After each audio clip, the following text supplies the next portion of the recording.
Welcome. Let's look at the intervertebral disc. The intervertebral disc is a structure that is seen between two vertebrae along the vertebral column.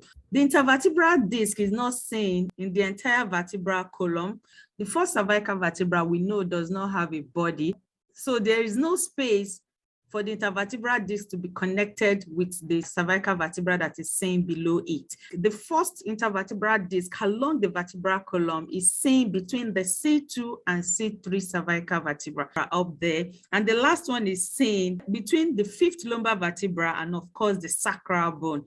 So you see that in totality, we have a total of 23 intervertebral discs. If you count them from between C2 and C3 cervical vertebra up to between L5 and S1 cervical vertebra, you see that the total that we have is 23. So it does not correspond to the total number of vertebrae that we have, because in some regions we do not have the intervertebral disc. An example of such region is between C1 and C2 cervical vertebra. It only begins from C2 to C3. And also within the sacral and also the coccyx, we do not have the intervertebral disc. Also to add, that the intervertebral disc take about 1/5 of the entire length of the vertebral column. And what this means is that when the intervertebral disc is damaged, it's going to significantly reduce the length of the vertebral column because it makes up about 1/5 of the entire length. And this also means that the height of the subject will also be reduced.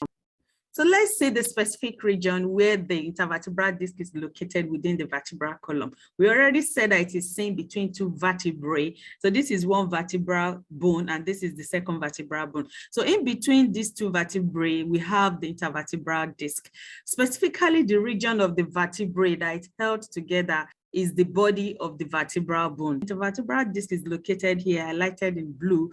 And of course, it connects the vertebral body of the superior vertebra with the vertebral body of the inferior vertebra. This is the general configuration of the vertebral bone with this image down here. So we have the body in the anterior part. Behind the body, we have the vertebral foramen where the spinal cord passes through, and lateral to the vertebral foramen, we have the intervertebral foramen through which the spinal nerve root exits to innervate different structures in the body. It is at the region of the body that we have the intervertebral disc connecting the vertebrae together. So the specific region where you have the intervertebral disc is the body of the vertebral bone, and this is the body or the centrium of the vertebral bone. So let's look at the functions of the intervertebral disc. The heart has a glue that helps to connect the vertebrae together. It's like a structure that helps to connect two vertebrae together, and that is how they go along the vertebral column to form a straight alignment. They also help to allow movement, although slight. The movement is more pronounced in the cervical and the lumbar region. If we try to move our cervical region, we see that it's able to move more, and also the lumbar region. And we'll see how the intervertebral disc allows this movement to occur as we go through with this lecture. They also help in the transmission of weight. So there's transmission of weight down the vertebral column through the intervertebral disc. They also help to act as a shock absorber. There are times where impact occur, maybe due to injury or accident. The intervertebral disc is able to absorb this shock. And we'll see how the intervertebral disc is able to do this as we go through with this lecture. So let's go to the structure of the intervertebral disc. What does the intervertebral disc look like? Structurally, the intervertebral disc is a fibrocartilaginous structure, and it is made up of the nucleus pulposus. This is the nucleus pulposus highlighted in red in this image. It is at the central part of the intervertebral disc. And in this image down here, this is the nucleus pulposus, also highlighted in red. Then the second structural component is the annulus fibrosus. This is the annulus fibrosus, which is the outer covering of the intervertebral disc, and this is highlighted in black. In this image, it's also highlighted in black, so it is seen at the outer part of the intervertebral disc, while the nucleus pulposus is seen at the central region. Also, we have the vertebral end plate. The vertebral end plate is like a flap that is seen at the upper and the lower border of the nucleus pulposus and also the annulus fibrosus, and this is the vertebral end plate. We also have another one at the inferior part.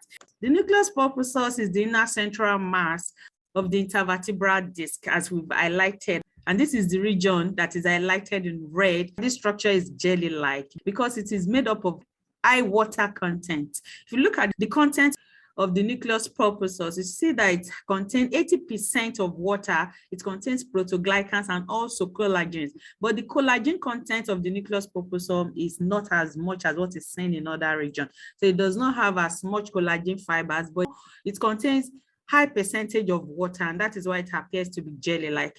And this is what is presented in this image that is highlighted in red. It is a rounded central structure that is seen at the central part of the intervertebral disc.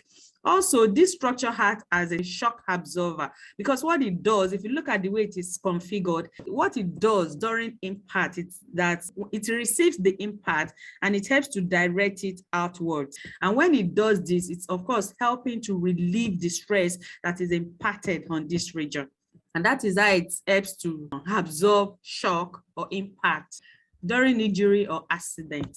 Also, because of its rounded configuration, it helps to promote movement. We said that slight movement is exhibited along the vertebral column, which is more pronounced in the cervical region, then followed with the lumbar region. For illustration, let's say this is the superior vertebral body, this is the inferior vertebral body, and in between the two vertebral bodies, we have the nucleus pulposus. And because it is rounded, it's going to promote movement between the two vertebral bodies. If you look at the second image, you see that the nucleus pulposus is presented in a four-sided configuration. And if you look at the superior vertebral body and the inferior vertebral body, you see that they are well balanced on it.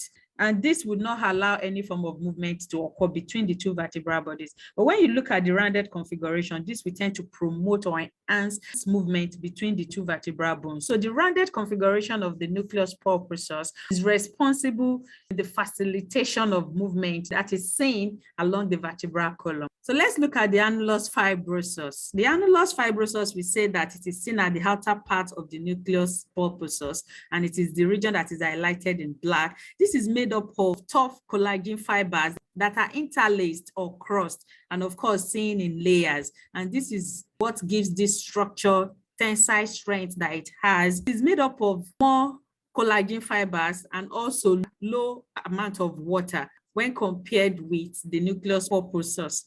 So talking about the structural components of the annulus fibrosus, we say that it is made up of 60% of water, which is not as much as what is seen in the nucleus pulposus. It is also made up of protoglycans and also high amount of collagen fibers. And this is what gives it its structural strength and also appears to be malleable. It is seen to help hold the nucleus pulposus in place. If you look at the way that they are configured, we see that this central red highlighted structure is the nucleus pulposus. And this structure, outside it, we have the annulus fibrosus. So it helps to position the nucleus pulposus. It helps to keep it in place so that they can effectively perform their functions. When we highlighted the functions of the intervertebral disc, we said that they help to absorb shock. We've tried to establish how the nucleus pulposus contributes to the absorption of shock.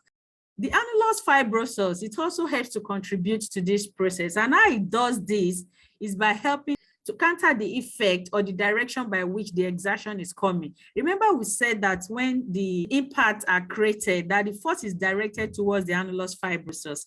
And what the annulus fibrosus does in return is to help oppose the action by sending the force in opposite direction. So we have the force being directed by the annulus fibrosus in this direction, and this is highlighted in blue, and they are directed by pushing it inwards. And as they do this, they are helping to establish equilibrium and also helping to neutralize the effect of the impact.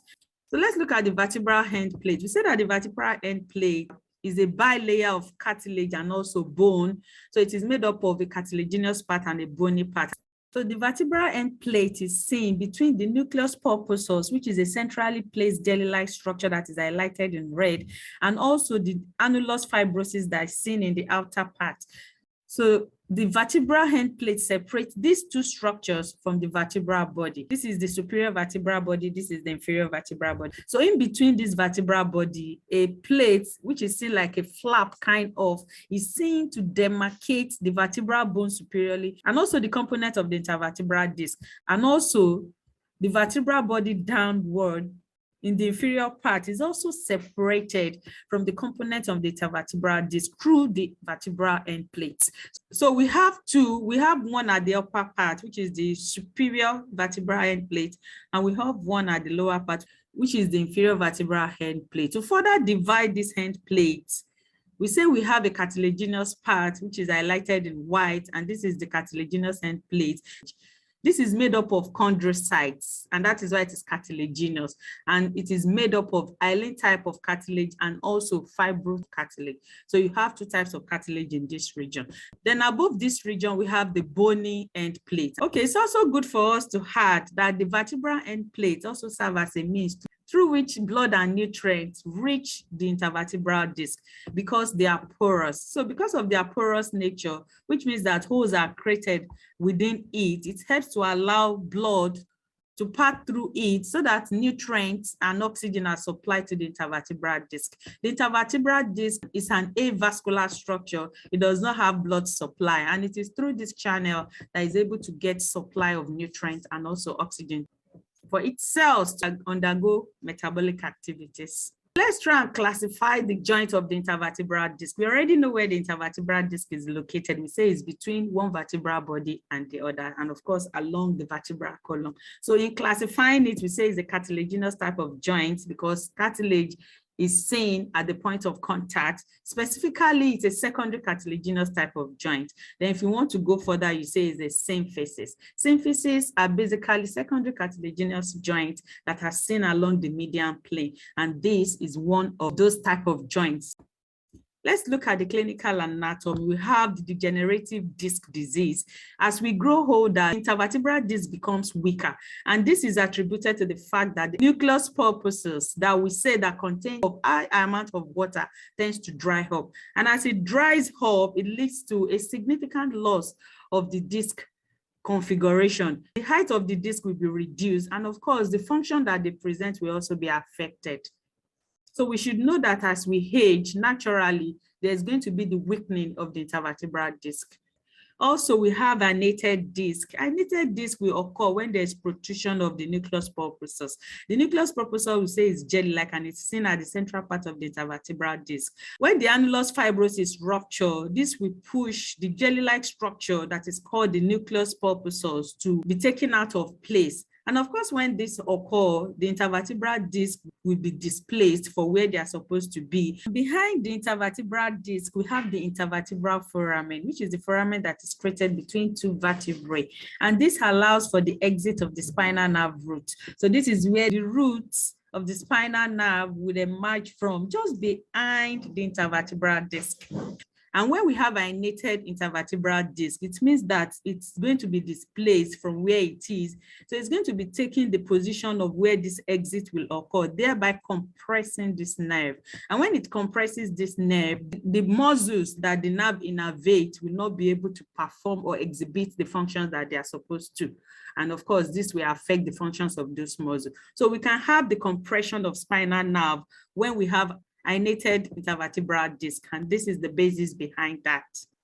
And this is the herniated intervertebral disc. Of course, behind it, we have the exit of the spinal nerve root, which of course may be compressed when we have this herniation. So thanks for watching this video. Let's meet again.